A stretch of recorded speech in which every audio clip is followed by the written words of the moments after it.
সংস্কারের ব্যাপারটা এটা অত্যন্ত গুরুত্বপূর্ণ। কারণ ফ্যাসিস্ট সরকার 15.5 বছর দেশ পরিচালনা করায় এমন কোনো ক্ষেত্র জায়গা নাই যেখানে তাদের দলীয়করণ এবং অযোগ্য লোকগুলো সেখানে বসিয়ে এই দেশটাকে বিদেশি একটা তাবেদার রাষ্ট্র হিসাবে তারা পরিণত করেছিল এবং তাদের প্রেসক্রিপশন অনুযায়ী দেশটা চলেছিল। এটাই বাস্তবতা। তাই সেখানে আপনি জাতীয় নির্বাচন বলেন বা সুন্দর একটা পরিবেশ তৈরি করতে হলে সেখানে সংস্কার অত্যন্ত প্রয়োজন। এই জন্য আমরা ইসলামী আন্দোলন বাংলাদেশ সহ যারা নাকি দেশপ্রেমিক, ইসলাম প্রেমিক, মানবতা প্রেমিক রয়েছে, আমরা বারবার বলেছি যৌক্তিক এবং যেখানে না করলেই না এরকম সংস্কারগুলো খুবই প্রয়োজন। যেমন নাকি সংবিধানটাকে তারা কিন্তু তাদের নিজেও দলীয় একটা কাগজের মতো মনে করেছিল, যখন যেমন চাইছে তখনই সংবিধানের ভিতরে সেটা বসিয়ে দিয়েছে।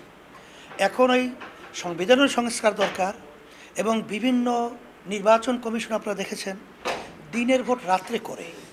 এখানে সংস্কার না হলে সেখানে দেশ মানবতা এবং মানুষের যে মতামত প্রকাশ করার সেক্ষেত্রে তো তৈরি হয় না।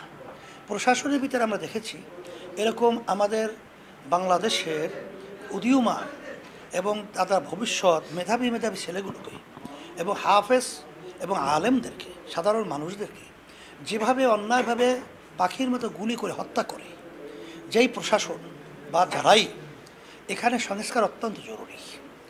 আর যারা নাকি এই ধরনের আচরণগুলো করেছে এবং তাদের দলীয় লোকগুলো যেখানে বসিয়েছে তারা যদি ওখানে থাকে তাহলে তাদের মাধ্যমে আবার এই দেশটা সুন্দর হবে, এটা আশা করা এটা একটা বোকামি ছাড়া কিছুই না। যার কারণে সংস্কার অত্যন্ত জরুরি এবং জাতীয় নির্বাচনটা এটাও খুবই জরুরি। আমরা তো প্রথম হতাশ হয়েছিলাম যে অন্তর্বর্তীকালীন সরকার, কারণ ডক্টর ইউনূস সাহেব সে তো অর্থনীতিবিদ হিসাবে পরিচিত, সে রাজনৈতিক হিসাবে তো পরিচিত ওইভাবে তার ছিল না।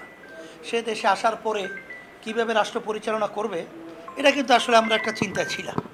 তা যাই হোক, এখন আমরা যেটা লক্ষ্য করেছি যে আসলে ডাক্তার ইউনূস সাহেব আমার যতটুকু মনে হয় দেশপ্রেমিক মনে হচ্ছে এবং দেশের কল্যাণের জন্য এখন পর্যন্ত তার পদক্ষেপগুলো আমরা লক্ষ্য করেছি।